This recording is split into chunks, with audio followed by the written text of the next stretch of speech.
Hey everybody, welcome to Movie Mavens, home of the spicy double feature. I'm Carson Green.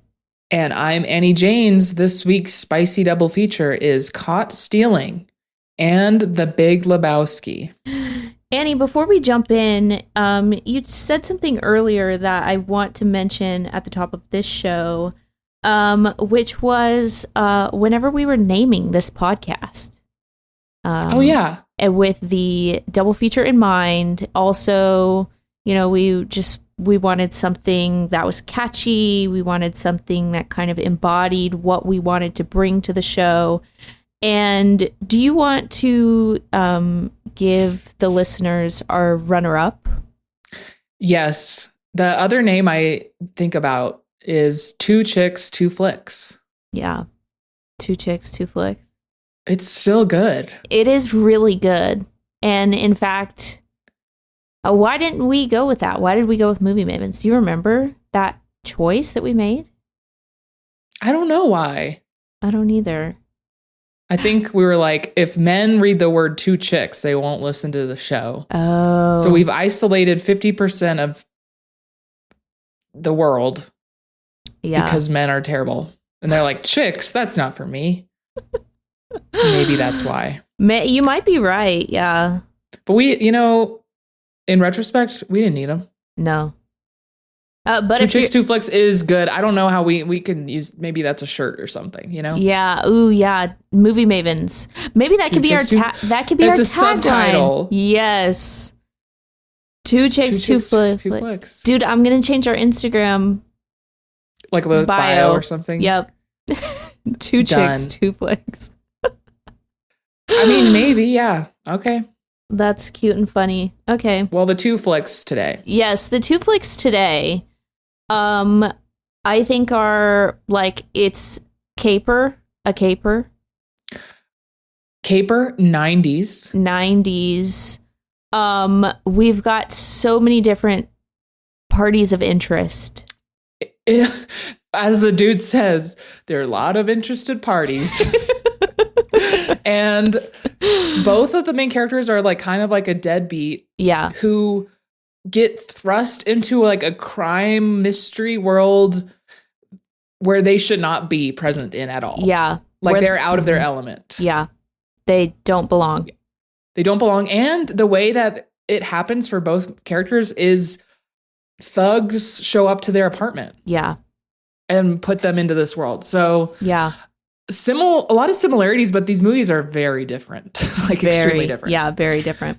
So it's fun. I think it's a fun like double feature because it is like, okay, how can two similar premises be completely like opposite of each other in tone and style and yeah. Yeah. Well, I'm excited to jump in. Should we start with Caught Stealing? Let's do it. Some last call. Drink them if you got them. Let's go back to your place and you can take advantage of my poor judgment. I depend on your poor judgment. I want to know if I can take this seriously. What do you need to take us seriously? Come on, kids, get in the room. Sorry, Miss Kitty. Oi! What the fuck you doing, geezer? Is that the best you can do? I've got to fly back to London. I need you to take care of my cat. I like cats. I like dogs. Hey, is Russ home? Who are you? What's the baby, man?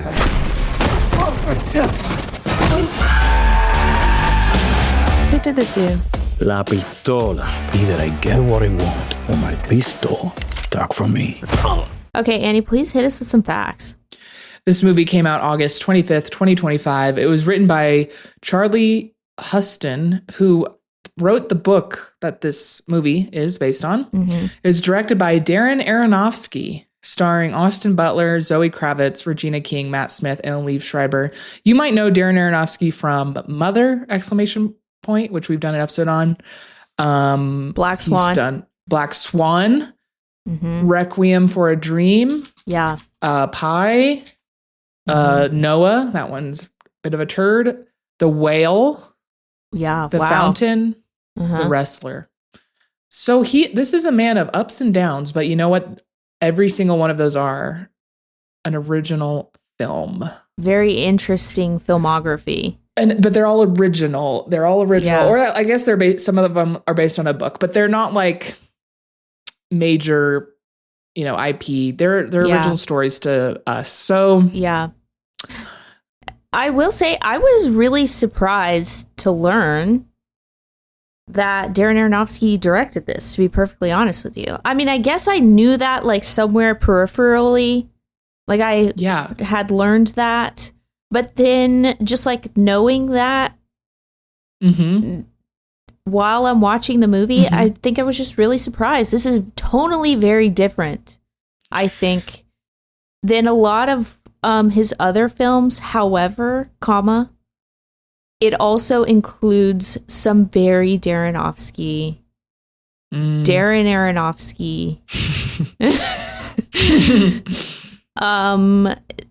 features, things. Yeah. Okay, this movie has an 84% on Rotten Tomatoes. And here's a description from IMDb. Burned out ex-baseball player Hank Thompson unexpectedly finds himself embroiled in a dangerous struggle for survival amidst the criminal underbelly of 1990s New York City, forced to navigate a treacherous underworld he never imagined. Wow. So we will spoil the film. If you care, then skip ahead, come back later. There's time codes. But do you think people should care? Do you think this is a good movie worth seeing? Yes. Yes, I think it's worth seeing. Like, there's no twist or ending or spoiler that I think like would ruin. Like, if you knew, really, I think there's two turns. Well, there's one twist and one turn. Okay, yeah, yeah, but I don't think it would. Okay, well, I don't. I guess though you're much more stringent about spoilers than I am. To me, that those moments partially set the movie apart because they took somewhat of a risk, but I don't think that it is like the way a twist works in a Shyamalan movie where it would like ruin the film. Yeah. Maybe true. there are more turns and twists. So anyways, but more so the point is you think this is a good movie worth seeing, and I do too. Yeah. Wow. Oh my God. Okay. Well, Annie, what did you like about it? Please. Well, first of all, did I tell you that I stumbled upon the premiere of this when I was in New York City? No. Tell me everything. Sadly, we were literally just walking by a Regal cinema. Okay. And we see all these men in suits and we're like, what's going on? And there's a bit of a red carpet and we peek in and then I see Caught Stealing is like all over the walls. No actors were out yet. So it seemed like it wasn't going to be for a while, but I just know that Austin Butler was in the vicinity. Yeah. So that was kind of fun. And what else is fun is that I was literally in New York 2 days before watching this movie. And so I was kind of like the Leo meme of just like, there, I was there. Yep. I was just there. That I know what that is now. I know what that is they're saying. Yep. So Yep. that was fun. This is a very New York movie. Yeah. Another spicy thing is that this is a New York movie. Big Lebowski is an LA movie. Yeah. Here's what I'll say. Before I get to the movie though, but I must say is that I think I really, really finally get Austin Butler being hot. Annie, thank you so much for saying that. And I can understand why, because I want to say at least 40% of this movie is a close-up of Austin Butler's face. Yeah, we true. spend a lot of time on his face. And if you didn't think that he was hot before, the juicy, pillowy lips that we spend 45 minutes looking directly at, like you would get there now. And you know what else really, I think, showed me the light was that he is in he's in these 90s era clothing and he has the 90s era hairstyle with like a bit of grease. Yeah. And he's blonde. And that spoke directly to child, Annie, that lives inside me. Yeah. Because when I was a kid, when we were all kids, that was sort of like the icon of hotness. Yeah. Everybody had a crush on Devon Sawa. And if you say differently. Right. Yeah. And so like I'm thinking of when Casper turns into a boy. Like, let's go all the way back there. So when I saw him, it was like the kid in me was like, oh. Yeah. There it is. Yep. So yeah, he's incredibly hot in this movie. He's incredibly hot. Hunk, I had if you will. A hunk, yeah. Yeah. I had a lot of fun with it. I think that like the movie itself is not amazing or groundbreaking in any way. No. But it was like really fun to experience a movie that had like a character with a inner ghost that they have to overcome to defeat the big bad enemy. Yeah. And so there was like a character arc. There was, like we said, a little twist, a little turn. Mm-hmm. We spent a lot of time establishing him and Zoe Kravitz. Like there was just elements of it that I quite liked. Yeah. And maybe the whole film is simple, I guess. It's not special. No. But I still had a good time at the theater. You know what I think is special, though? And I think, like, this is where I see Daron Aronofsky, is that this movie pushes the envelope in terms of how much can this character take? Mm-hmm. And what can we do to this character where we can see him break on screen and that is believable? Mm. It really, really pushes that envelope. And I think like Daron Aronofsky knows so well how to do that. And so for that reason, like I'm really trying to think of like who I would even want to see this movie from at this point that I think could do it better than he did it. Again, but I'm agreeing with you that it's really not groundbreaking, but it was just like, it's good for what it is.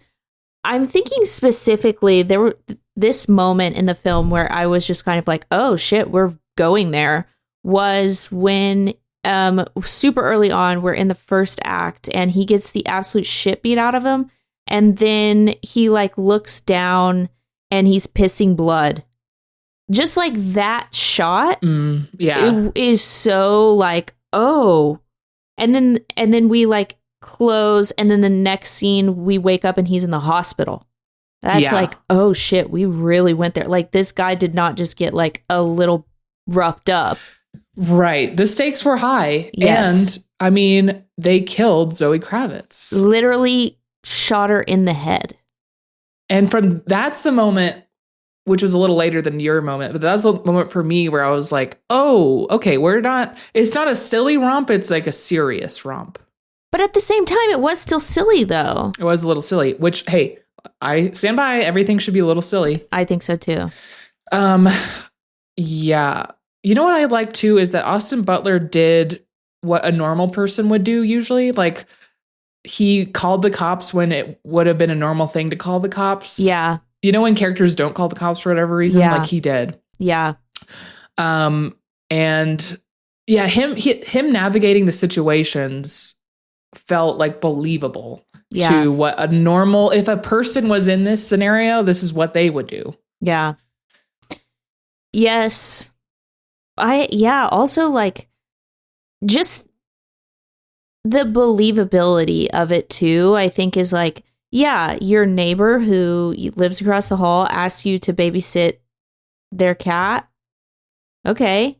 They also just happen to be a drug criminal. Okay. Yeah. Sure. Yeah. Mm-hmm. Now you're in trouble with so many different parties. Okay. Yeah, you're right. A lot of interested parties, like you said, but they're all also after a sum of money. Yes. And same thing in the Big Lebowski. They're all after this set of money. In the Big Lebowski, the money doesn't even exist. And in here, it does exist. Yes. Yeah. You know, this is a small quirk that I really loved, was that Russian guy who was bald who would use his head as a weapon. Oh, Microbe. Yeah, that guy was hilarious. Like, he was so funny and weird. I love that he was just like a small part of this movie. Just being a weirdo. It was really weird. Yeah. Yeah. No, I genuinely could not believe when they killed Zoe Kravitz, because she was such an established character. That was such an established relationship. Mm-hmm. I was surprised, and I Me think too. that really ramped it up for me. Like, that was like, oh shit, like this is real. The stakes are really high. That was a great moment. I think that was a good choice. Mm-hmm. Yeah. And I appreciate the movie taking its time to like establish them as lovers and as people that cared about each other. The other turn that got me was when Regina King was exposed as working for one of the interested parties. Yeah. I thought that was really good. Yeah, I think so too. And I really like that she established the party that she wasn't working with as an do not trust these guys. They are scary monsters. Right, right. And then we believed her as the audience, and he believed her because she was an authority. And I love that. And then I love how when he finds out she's working for the other side, he's like, okay, so maybe they're not so scary monsters. And then I think that too.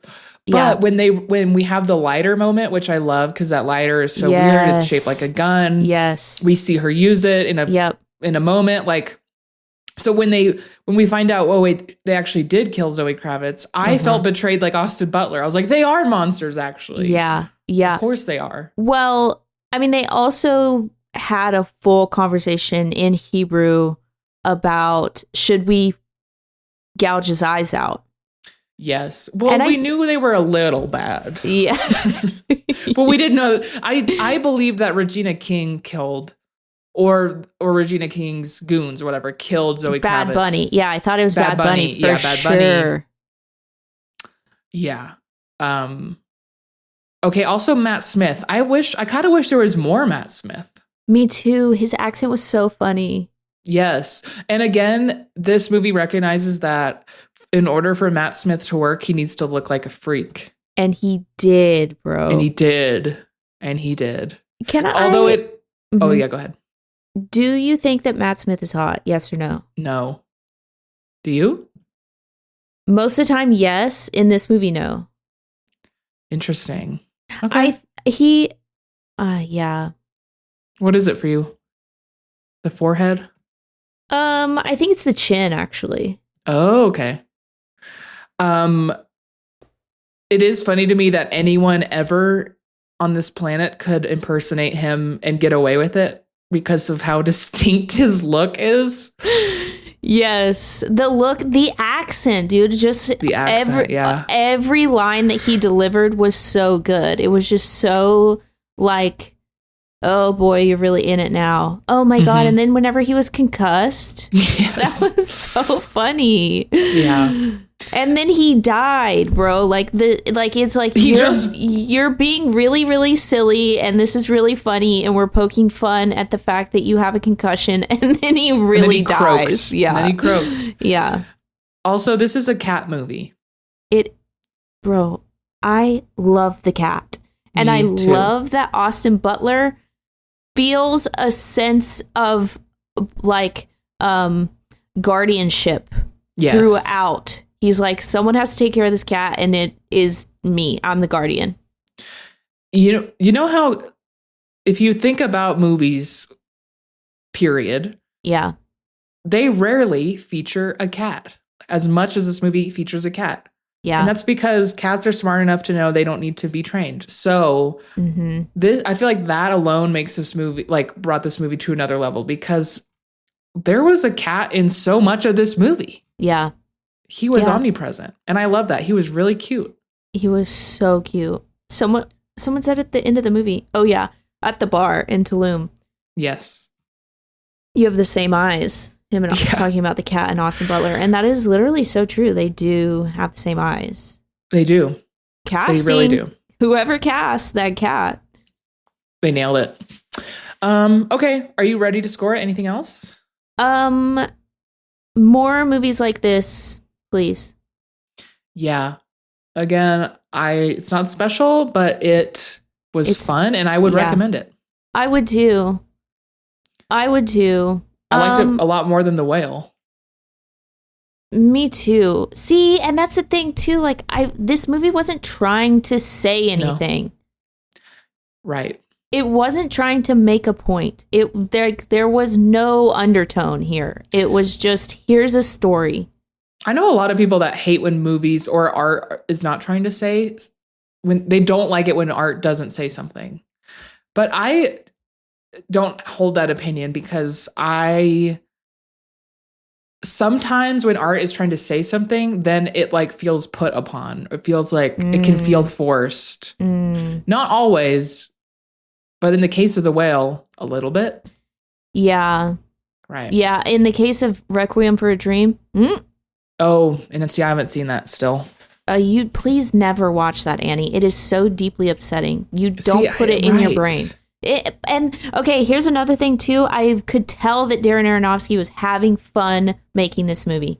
You could tell he had fun. He loved Austin Butler. He loved working with Austin Butler because he put his face front and fucking center for 40 minutes of this movie. Okay, yes, I am ready to score. I'm going to give it a full 7.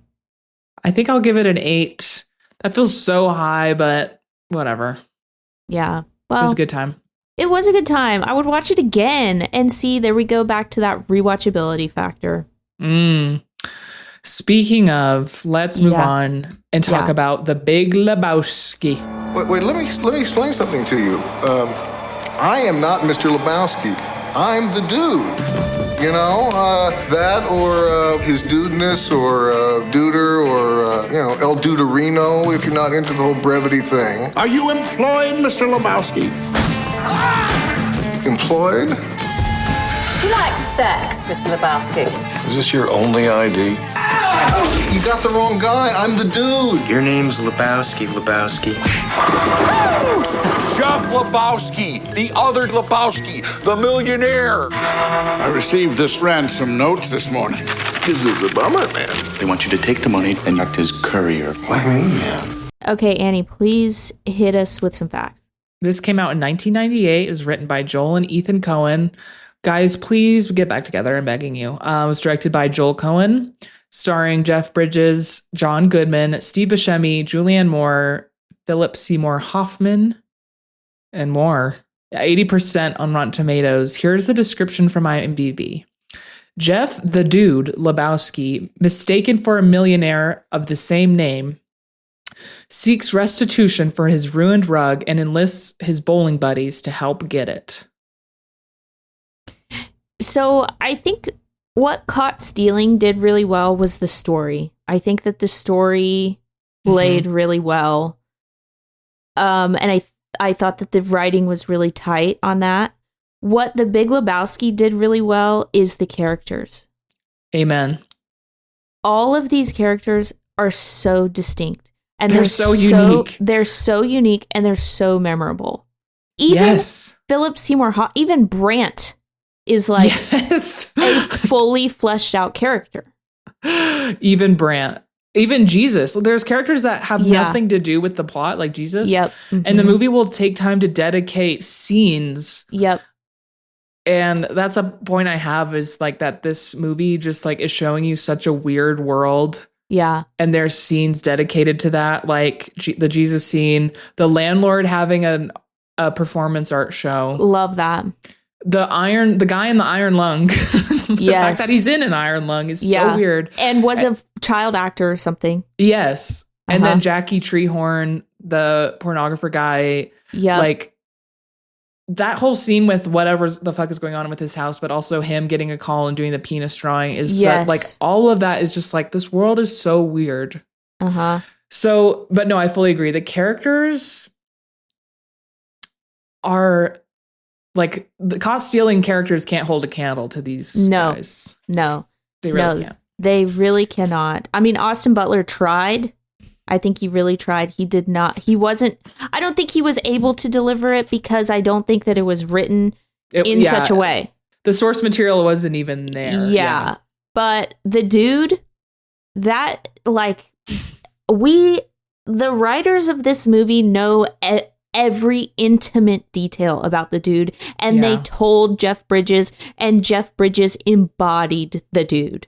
Yeah, and I feel that way about Walter. Yes. As well. Yes, Walter, even Smokey. Like, even Smokey. the character Smokey. It's a league game, Smokey. Every character. Okay, I do, though. There is one character that I kind of was like, what's... question mark. Julianne Moore's character. Just the way she is? Yes. I don't think that she was as developed as the other characters, and I know I'm going to start early here, but I think it's because it's a woman character written by men in a man's world. I mean, I don't know, because don't you think she has the same amount of character as the Big Lebowski? Yeah.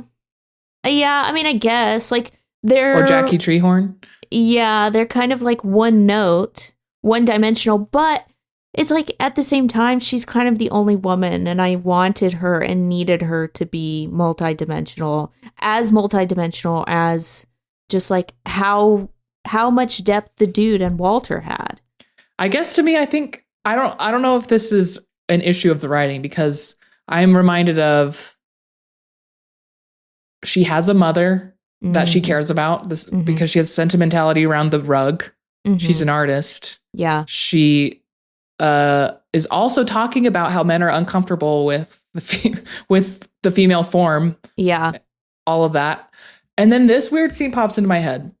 The one where with I forget his name. The guy that's just laughing, and the dude is like, who the fuck is this guy? Yeah. And then she takes a call, she answers it in another language. And yes. And they just start laughing. Like, to me, I'm like, I don't know. Like, maybe it's just that we don't like that she talks like this the whole time. Or yeah, what like, was that? What was that, like, continental? Where's the accent from? I don't know. Like, this lady grew up, born and bred in Pasadena. Like, I know she doesn't sound like that. Right. I think she has more character than Donnie even. I don't know. I think she's got something. Maybe it's just her voice, dog.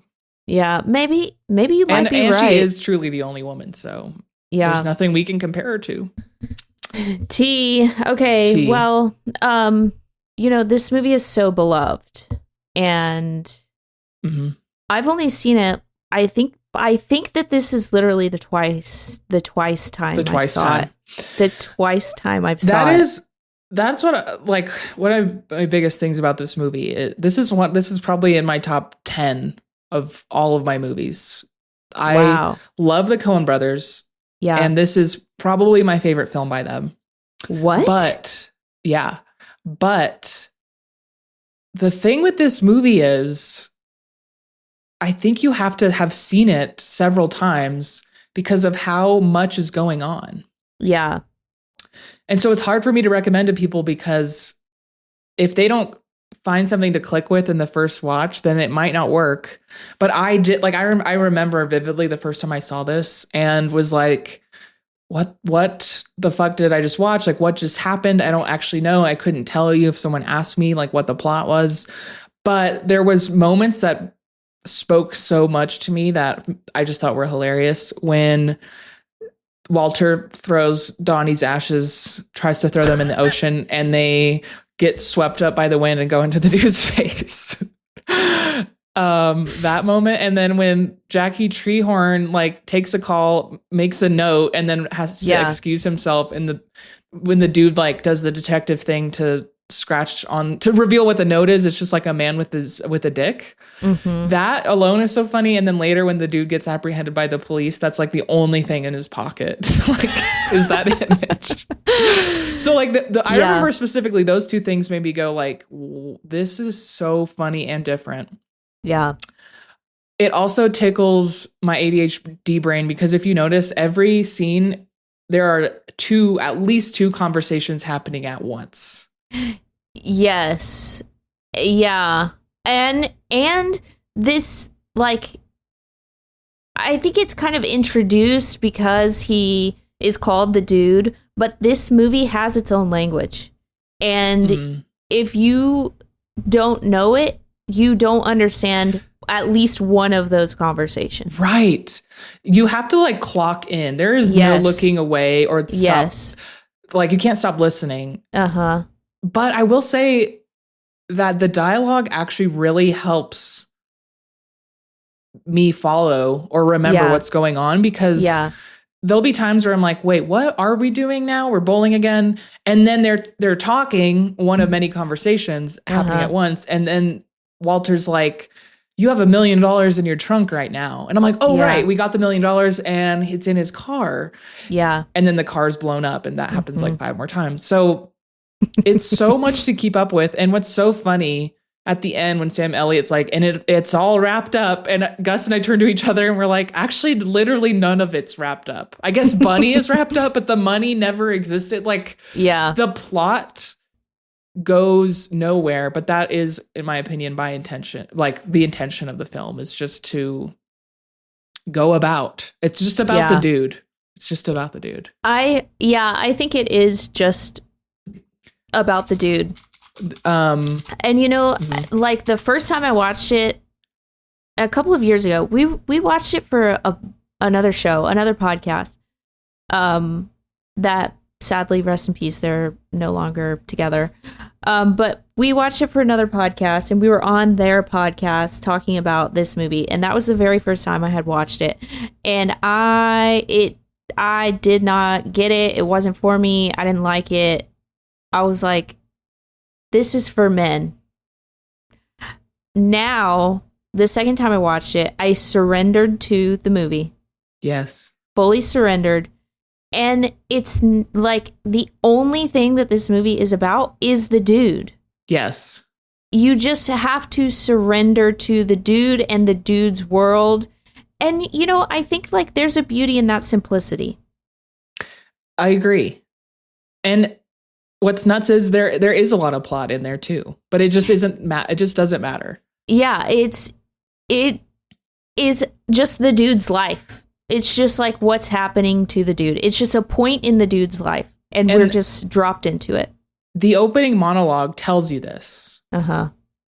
And I just want to read a little bit of it because it's long. Okay. But this one part here that says, and I'm talking about the dude here. Sometimes there's a man. Well, he's the man for his time and place. He fits right in there. And that's the dude in Los Angeles. And even if he's a lazy man, and the dude most certainly was that, quite possibly the laziest in Los Angeles County, which would place him high in the running for laziest worldwide. But sometimes there's a man. Sometimes there's a man. Oh, I lost my train of thought here. But hell, I've done introduced him enough. Like that is the movie. The movie just trails off like the monologue. Yeah. And it's just about a dude he fits right in there. It's his time and place. Yeah. Also, I've been thinking this for a while. Mm-hmm. This is you bring this notion up a lot. And this isn't a Carson specific notion, but like this is a movie for a man or movie for men. Uh-huh. And while that can be true, that phrase has followed me and my interests around my whole life. And I don't like it because I was told you can't play drums. That's for boys. Mm-hmm. Or you can't like this color. That's for boys. Or you can't play video games. That's for boys. And so that's the other side of it is like, how about everything's for everybody? And it's tough because movies are they were historically made for men and by men. That is undeniable. Yeah. But not always. Not always. And, you know, I think about too, like when this movie came out in 1998, like specifically, there were movies made for men, by men, starring men. There were movies made for women, by men, starring women. Yes. You know, like there were gendered movies Right. Now, I think we get so much less of that. We get so much, like, I mean, I look at the cast of Caught Stealing, and it's just so diverse. Like, there are two black women characters in this movie starring a white man. Like, The Big Lebowski could never. In 1998, you know, it could never. Now I think we're kind of blurring that line. Like, it's not just boy movies and girl movies. I just don't think this is a movie for men. Oh, that's interesting, because I do. Yeah, I don't think so. Because I think the dude, I don't know. I think the dude is also very, like, extremely progressive band for the 90s. He really is. Huh, okay. I'm going to kick that around. I'm going to think about that. Just think about it. Yeah, just kick it around up there in the old nog. I don't know. There's something about it that has resonated with me since I was 14. And I love that. I want to know you as a child. Watch this movie again and think, what is Annie loving? What is Annie, like, connecting with? And that is the best thing about this movie is the rewatchability, because every single time I notice something else that makes me laugh. That's why, like, I know I said top 10. I think this is, like, the funniest movie. And there are lines that have become ingrained in my household. And I want to go over those. Yeah, please. The first one is using the term the royal we. I say that. Yes, because sometimes I say I, or sometimes I say us, or whatever. And I say it incorrectly. And I'm always like, the royal we. Yeah. And then where's the money, Lebowski? That has been one of my top lines of this year. Okay. Whenever I'm looking for money, I need money, whatever, it's where's the money, Lebowski. And then lastly, new shit has come to light. You can use this when you have realized that you're wrong with somebody. Yeah. It'll diffuse it makes it easier to come clean on anything. Yeah. New shit has come to light. It's so great. And then there's two lines I wanted to add to my vocab on this watch. Okay. The first is just nothing is fucked. I just love when Walter's like, nothing is fucked. Nothing is fucked here, man. Yeah. I just want that's an affirmation, truthfully. You know what is so funny? I always say, like, gonna reveal something, you know, like whenever I get too high, for instance, I always say to myself, nothing's wrong. Yes. Or for instance, if I'm with someone else that is maybe too high or feels too high, I say to them, nothing's wrong. I want to start saying nothing is fucked. Right. In place of that. Because now it's funny. It's good. Yes. Now it is funny. Yeah. Okay. And wrong is like, well, I don't know. I don't feel good, but fucked, it's like nothing's fucked. Yeah. Nothing's fucked here, dude. Okay. The other line I want to add to my vocab is careful, man. There's a beverage here. When he gets tossed in the car and he has there's a beverage here. I just know I can use this to my dog who's jumping on me. You know what I mean? There's a beverage here. So I want to add that in. And likewise, because I am a beverage girly and always have a beverage. Of course. No, I live, laugh, love that. Let me tell you a line that I personally want to include in my vocabulary. You're entering a world of pain. Yes. When Walter goes off about the rules, I feel very like, am I the only one? I felt that in the Tism heart of just like, yes.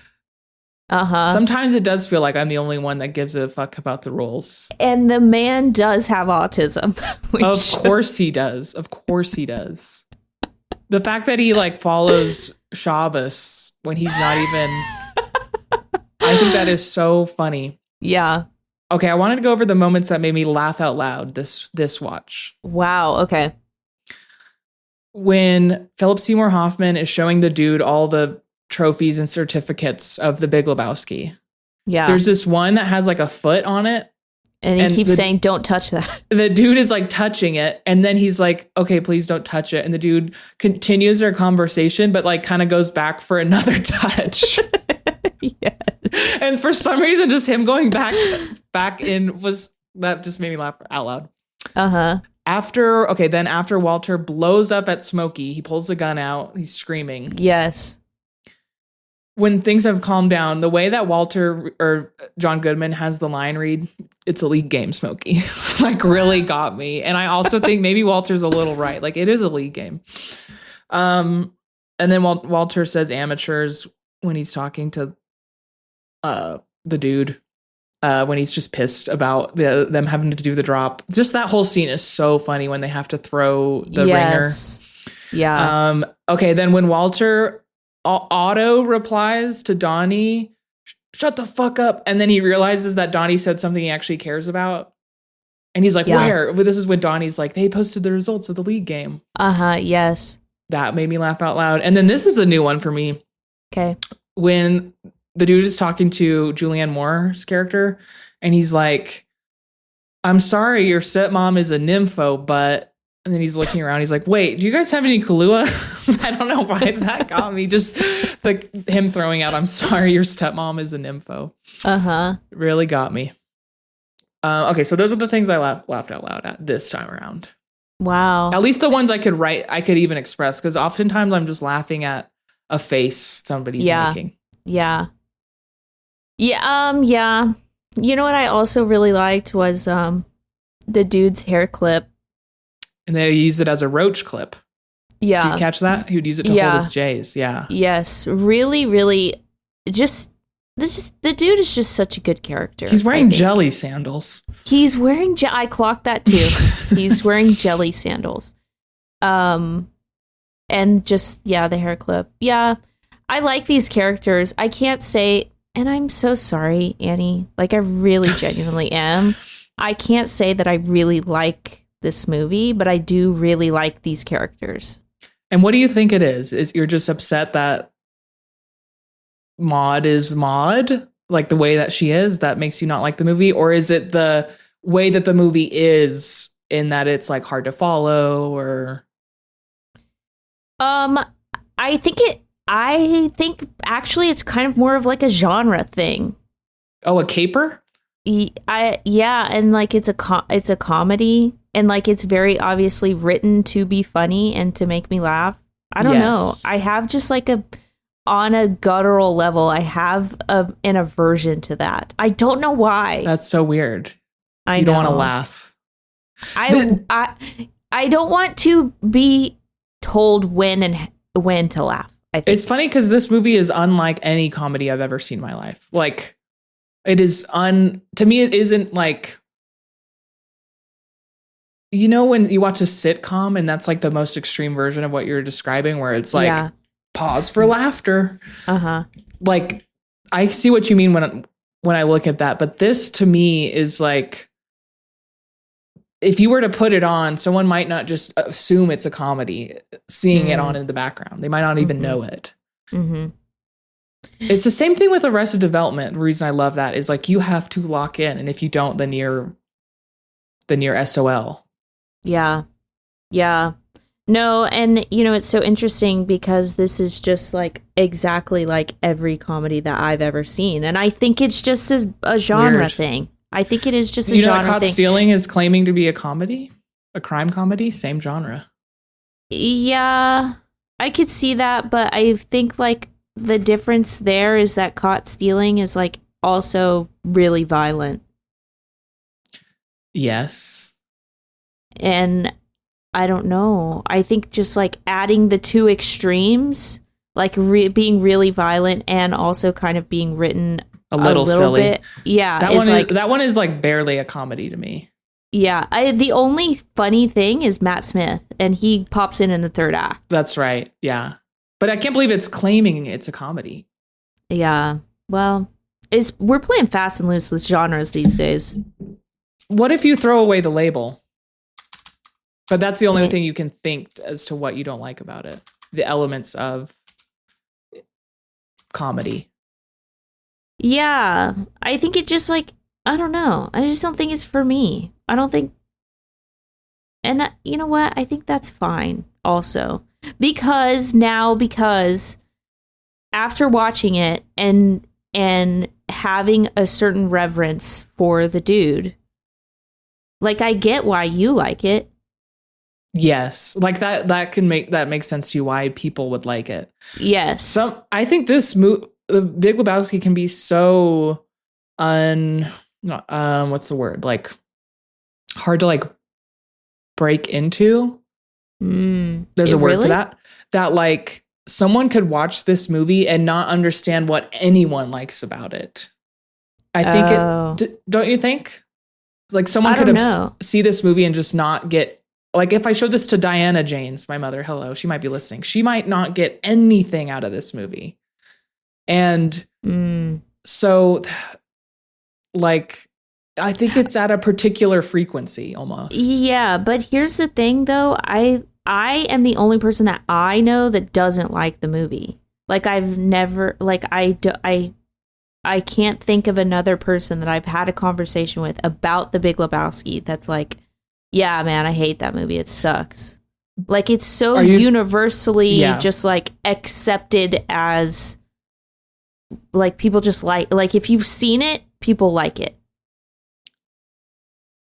Maybe. Yeah, maybe. I'm just thinking of people I could show it to that would not get it at all. But I wouldn't be talking to them about the movie. Exactly. It wouldn't even be on the radar. Yeah.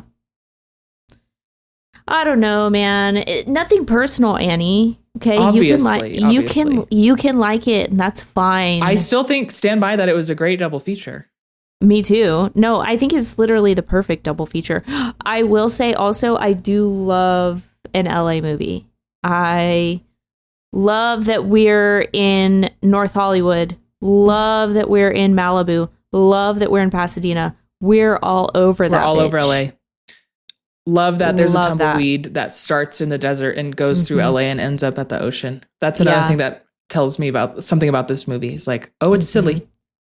You know, in the 5 years since we've been doing this show, I feel that now, particularly maybe even just this year, I think I have more of an open mind. I'm going into movies with more of an open mind these days. Yeah.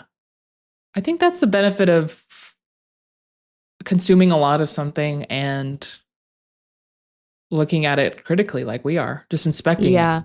Don't you think? Yeah. Yeah. And you know, too, like every time I sit down to watch a movie, nowadays I want to like it. Right. You want to find something that clicks. Yeah.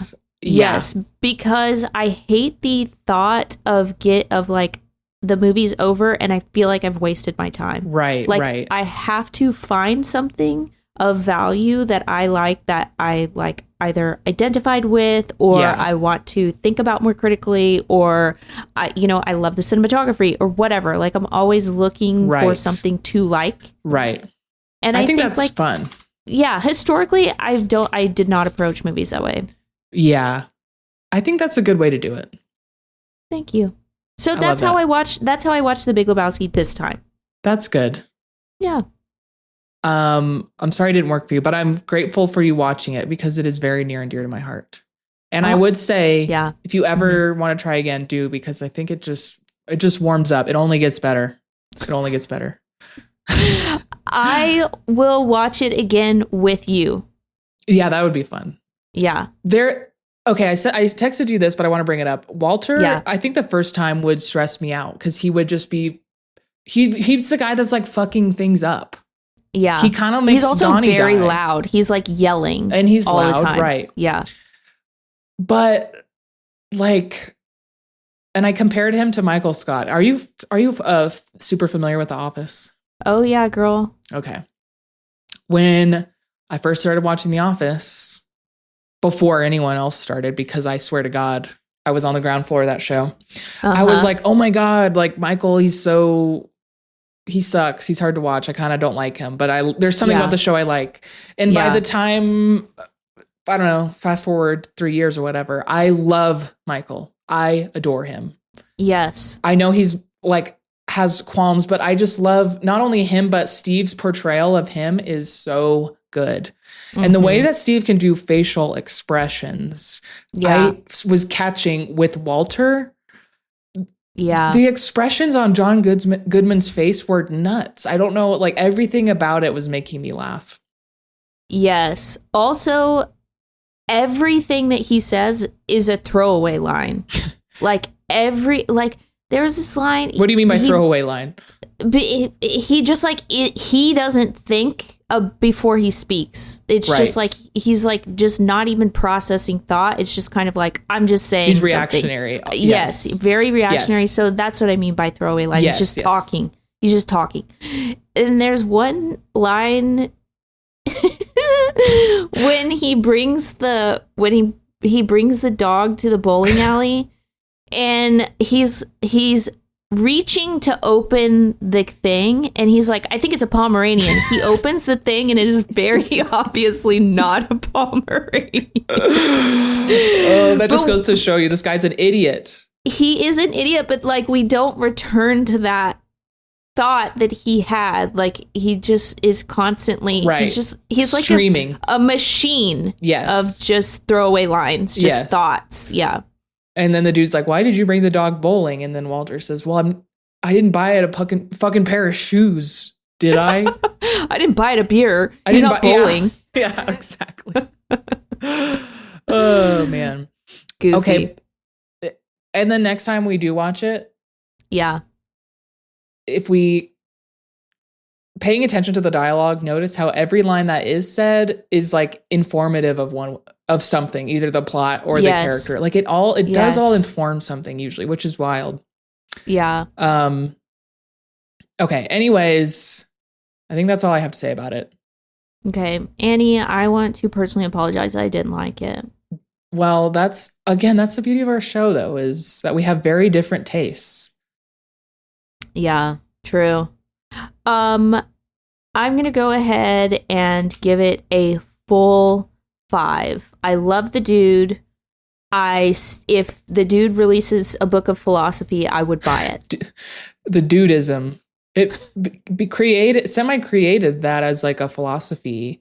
Okay, maybe another window you might like. Some people think this movie is about like every group has its own philosophy, like the nihilists and the dude. Yeah. Right. So like, and Walter with his Judaism. Yeah. So some people think this movie is about philosophy. I don't personally. I think it's about sometimes there's a man or what, I just think it's about the dude, but there are a lot of philosophy, I don't know, elements at play. Okay. Yeah. I'm going to give it a 10. It's a perfect movie in my opinion. Movie Maven score 7.5 out of 10. Which is the same as Caught Stealing. No, it's scored higher than Caught Stealing, I thought. Oh, wait. You gave it a 7. I gave it an 8. Okay. I forgot to say the Movie Maven score was 7.5 out of 10. I'm sorry, Annie. I really do. I feel like I've let you down in some way. I feel like you went into the movie, giving it a shot, and it didn't work, and that is what is wild about art. True. So like it's not your fault. Yeah, literally. And I'm sure you could show me a movie that you're like, this is everything, and I would the same thing. I could just be like, I'm sorry. Some things just we can't click with everything. Oh my God. Okay, well, that's our show. Live, Laugh, Love Movie Mavens. 2 chicks, 2 flicks. If you have a suggestion for next week's episode or any episode really, you can write to us moviemavenspodcast@gmail.com, or you can comment or DM us on Instagram @moviemavens. That's it. We love you. Movie Mavens all the way out.